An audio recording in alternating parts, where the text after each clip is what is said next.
Capítulo 10. A iniciação.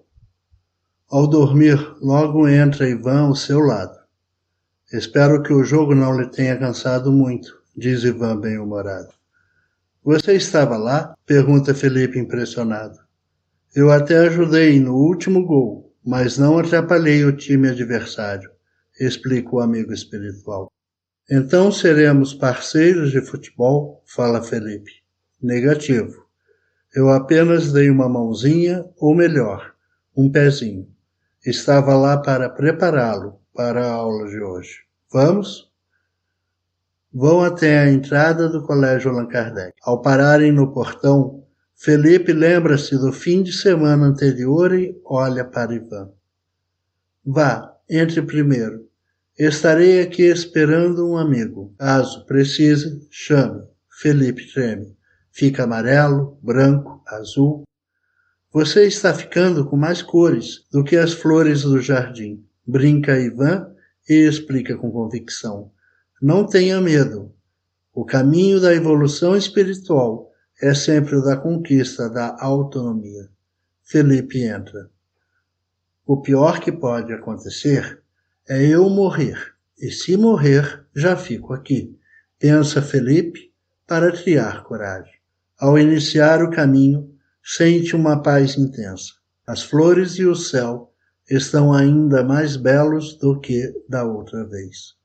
Ganha confiança, atravessa o jardim, entra no castelo e apresenta-se na recepção. Após identificar-se, a recepcionista fala: Sala 27, segundo andar, Professor José. A aula começa em 40 minutos. Aqui existe biblioteca? Pergunta Felipe. Existe uma biblioteca em cada andar. Desde que você consiga chegar lá, pode ler e consultar o que quiser. Aproveite seus 10 minutos, responde simpática a recepcionista. Só mais uma pergunta.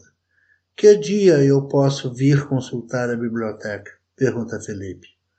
Aqui, todo o conhecimento está acessível a todos, desde que hajam com dignidade.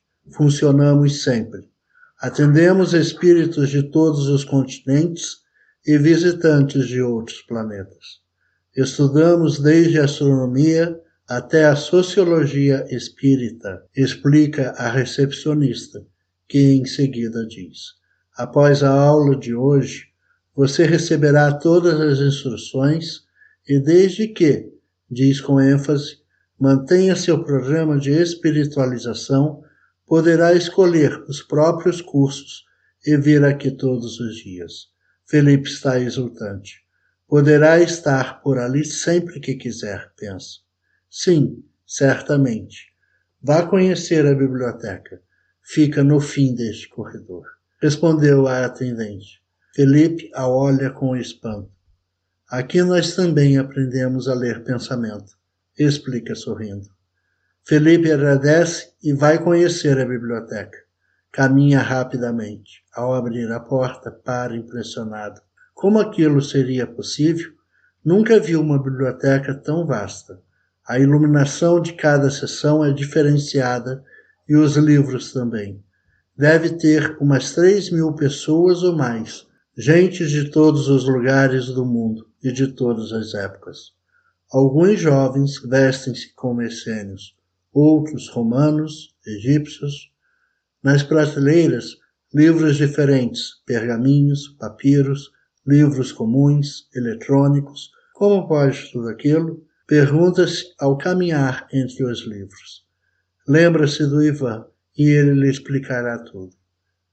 Ao se lembrar de Ivan, lembra-se da aula. Olha o relógio, faltam 29 minutos para o início da aula. Já deveria estar em sala. Vai para a sala 27. Professor José recebe os alunos na entrada da sala com grande simpatia. Felipe cumprimenta-o e entra. Aproveita para orar e elevar sua sintonia. Desliga-se de qualquer distração, relaxa profundamente. Ao ouvir a prece do professor, dá-se conta que sua percepção está diferente. Sente medo, Mas ao ver que Ivan está ao seu lado, tranquiliza-se. Ivan explica.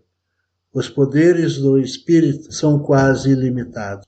Só Deus possui mais poderes do que nós, e Ele quer que sejamos fortes e sábios. Não temas, os corajosos crescem. Observa a prece do professor e depois volte ao seu estado normal de consciência. Felipe olha para o professor, vê uma luz tão intensa e de tantas cores que fica deslumbrado. Parece que muitos sóis de cores variadas estão ao redor de sua cabeça. Após a prece, abre os olhos, observa o professor, agora sem tantas luzes. Que interessante! Mesmo no plano espiritual, podemos ampliar nossa capacidade de perceber a realidade, pensa Felipe. Vamos estudar a reação dos encarnados ante algumas manifestações mediúnicas.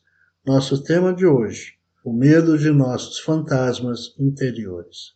É projetado a mesma reunião do estudo anterior. Contudo, é apresentado o desenrolar de toda a reunião mediúnica. Além das energias emanadas dos encarnados, é possível ver as imagens mentais que as comunicações produzem em cada um dos participantes. Uma comunicação chama a atenção. O espírito comunicante pertencia às zonas inferiores do mundo espiritual. Foi um cruel e poderoso senhor de escravos no mundo e ainda possuía muito poder, apesar de estar desencarnado há mais de 1000 anos. A história não é nova. O que estarrece a todos é ver as reações dos participantes da reunião mediúnica.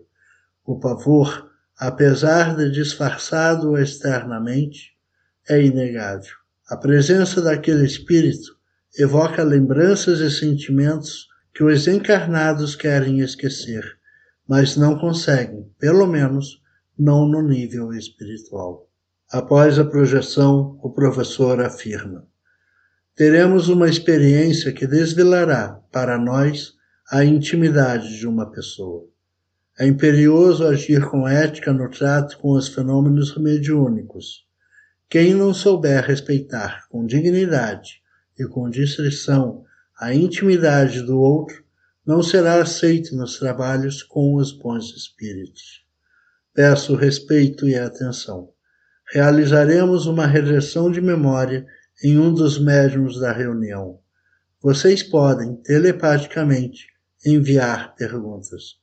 Os que ainda não conhecem a comunicação telepática devem fazer as perguntas depois de encerrarmos a regressão. Neste momento, entra na sala o médium, amparado por 2 espíritos. Ele se deita em um sofá em frente ao professor. José faz uma prece e o induz a se lembrar da reunião mediúnica que assistimos. Seu rosto é projetado em uma grande tela. José faz uma prece e o induz a se lembrar da reunião mediúnica que assistimos. Seu rosto é projetado em uma grande tela, de modo que podemos acompanhar suas expressões faciais detalhadamente. O professor pede-lhe que narre a comunicação com o senhor de escravos. Depois que ele finaliza sua narrativa, indaga: por que você tem tanto medo desse tipo de manifestação? Balbucia Evraldo. Neste momento, você está seguro entre pessoas que sempre lhe respeitarão. É preciso que você exponha seus medos para que consiga superá-los. Conte-nos, por que você tem tanto medo? Fala tranquilamente o professor. Eu temo voltar para lá. Eu não quero mais essa vida. Não quero mais sofrer muito. Se você não quer voltar mais, por que temer? Você não sabe que está seguro em um centro espírita? Expressa o professor a pergunta telepática de um aluno. Eu quero e não quero. Eu não quero, mas tenho ainda impulsos ligações, vontade de dominar os outros e ser autoritário. A presença deste espírito desperta essa vontade em mim. Por isso, eu temo tanto, fala o médium. Então você acha que os bons espíritos que dirigem a reunião mediúnica não deveriam trazer este tipo de espíritos para se comunicar? Outro aluno questiona por meio do professor. Sim, é isso. Não se deve estimular esses sentimentos. Eu já tenho tantos problemas, não entendo por que eles fazem isso. Assim vou acabar voltando para lá, explica o médium com revolta e medo. E por que os espíritos fazem isso? Pergunta o professor. Não sei. Deve ser coisa dos obsessores, tenta explicar o médium. Não é coisa de obsessor, mas mesmo se fosse, só poderia acontecer se permitido pelos espíritos que comandam a reunião. Por que eles permitem isso? Não sei, fala baixinho o médium. Sim, você sabe. Diga-me por quê, insiste o professor. O médium começa a chorar e ter convulsões. O professor, tranquilamente, aplica-lhe um passe. Ele se acalma. O professor concentra-se e ordena. Diga-me. Eles querem. Os bons espíritos querem que eu enfrente os meus medos, meus complexos de culpa. Não, eu não quero, grita desesperado. Qual a relação entre enfrentar os seus medos e complexos inferiores e a comunicação mediúnica? Pergunta telepaticamente Alessandra. Tudo. Eles fazem que eu me lembre de meus conflitos e assim forçam-me a ver quem eu sou. Eu não quero saber quem eu sou, grita de forma estridente. Felipe quer fazer uma pergunta. Poderia tentar.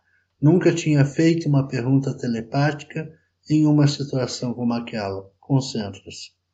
Explique melhor. Quais seriam as consequências de você enfrentar a si mesmo? Fala o professor. É a pergunta de Felipe. José olha para Felipe e sorri. No Colégio Allan Kardec, as conquistas espirituais de um aluno, por menor que pareça, é o maior motivo de alegria. Todos vibram pelo crescimento espiritual de cada um. Eu sei que enfrentar a mim mesmo me daria paz e me livraria da necessidade de controlar os outros. Mas eu tenho medo. É melhor ficar na minha posição. Todos me obedecem e respeitam. Se souberem que, de fato, sou um espírito necessitado, um mero aprendiz da vida, que será de mim? Serei tratado como um qualquer. Não aceito isso. Não, fala o médium. Todos somos aprendizes da vida, meu irmão. Todos somos espíritos necessitados da misericórdia de Deus e do Cristo. Explica José comovido com a penúria espiritual daquele irmão de ideal e conclui. Nós somos pequeninos, meu irmão.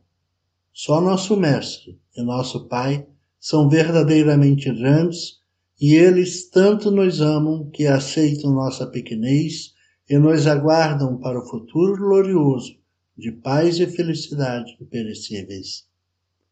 O médium está trêmulo e banhado de suor. José enxuga-lhe a testa e pede que volte ao seu estado normal de consciência e mantenha total lembrança do diálogo. Os espíritos auxiliares o levam. Mais perguntas? Indaga José. Professor, as comunicações mediúnicas e as necessidades psicológicas de um grupo estão sempre relacionadas? Indaga um jovem. Sim, claro, que não são absolutamente todas as comunicações que têm essas características, mas essa é a regra geral, responde o professor e continua. O trabalhador mediúnico tem profundas implicações psicológicas.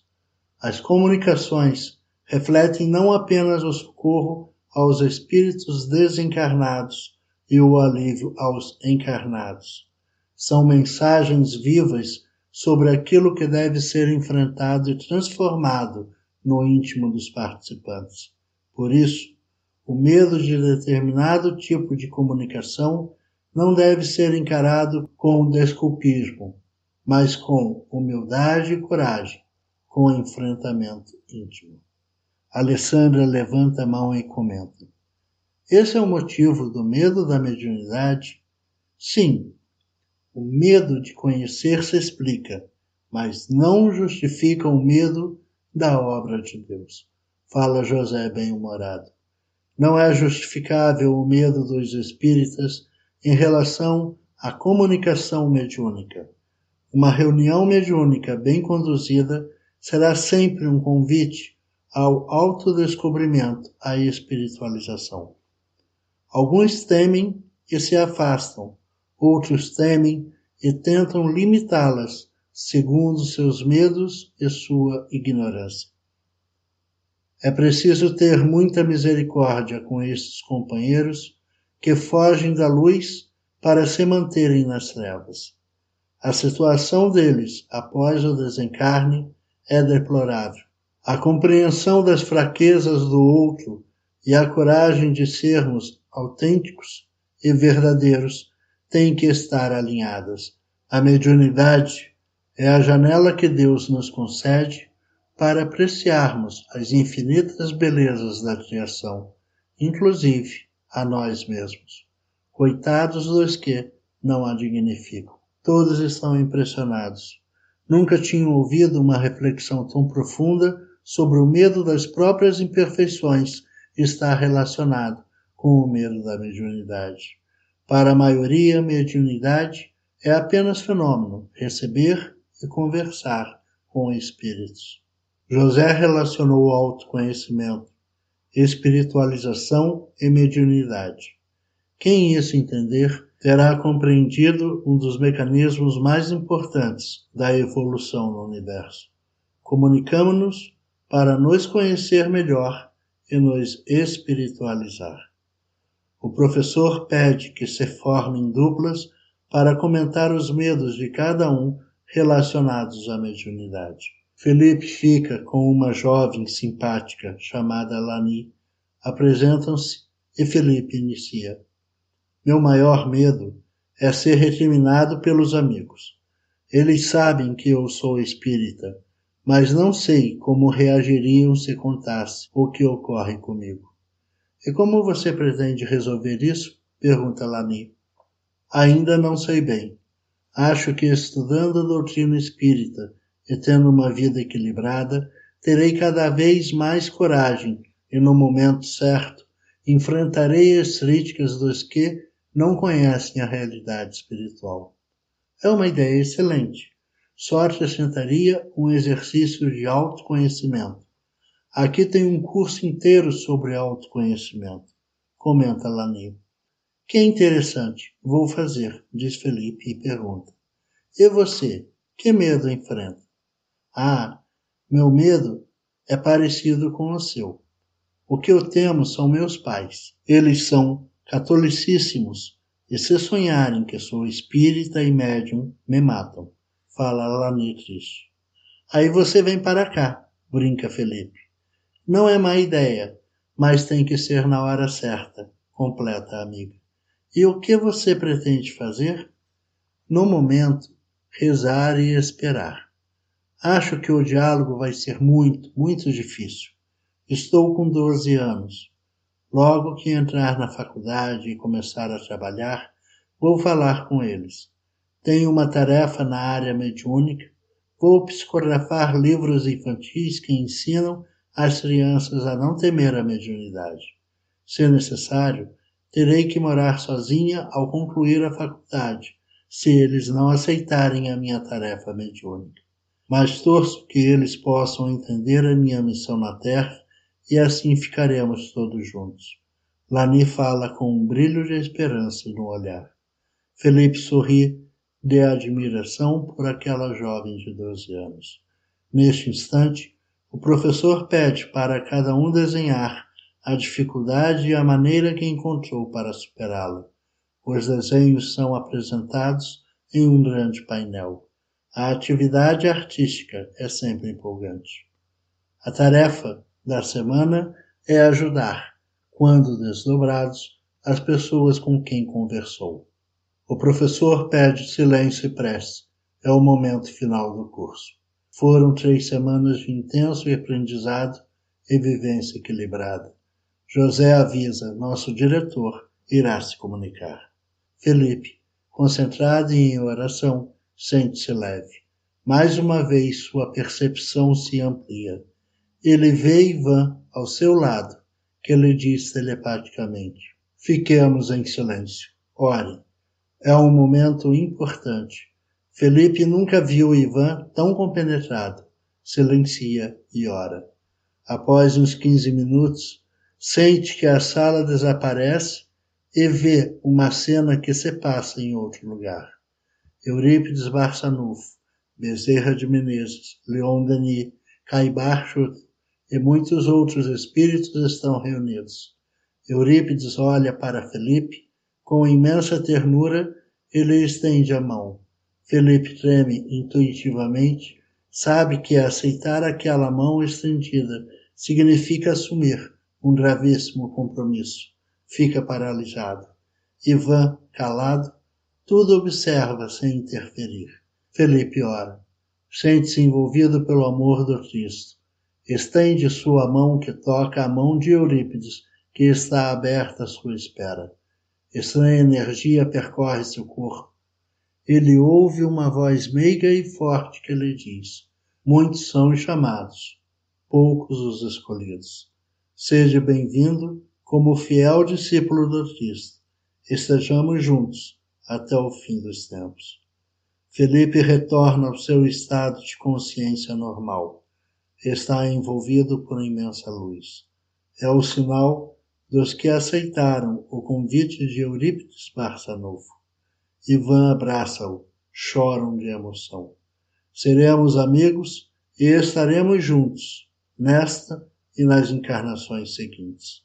Seremos fiéis discípulos do Cristo e de Eurípides. Fala Ivan. Felipe olha ao seu redor. Alessandra, Lani, Abelardo e Cirilo também estão iluminados. Outros estão cabisbaixos e sem luz. A decisão de hoje afetará a sua vida material e espiritual neste e nos próximos séculos, afirma Ivan. Partem convictos que iniciam uma maravilhosa aventura espiritual. A iniciação a um processo de provas, testemunhos e amadurecimento. É aventura intensa e desafiadora. É o caminho dos corajosos que têm sede de paz, de justiça e de fraternidade. Felipe aceitou a iniciação no caminho da evolução espiritual. E você? Ao se despedir, Ivan fala para Felipe: este é o começo. A obra de Deus é infinita, plena de amor e felicidade para todos os seus filhos que querem servi-lo com devoção. Tenho uma certeza: eu, você e todos só que aceitarem o convite, estaremos juntos eternamente, em nome do Cristo.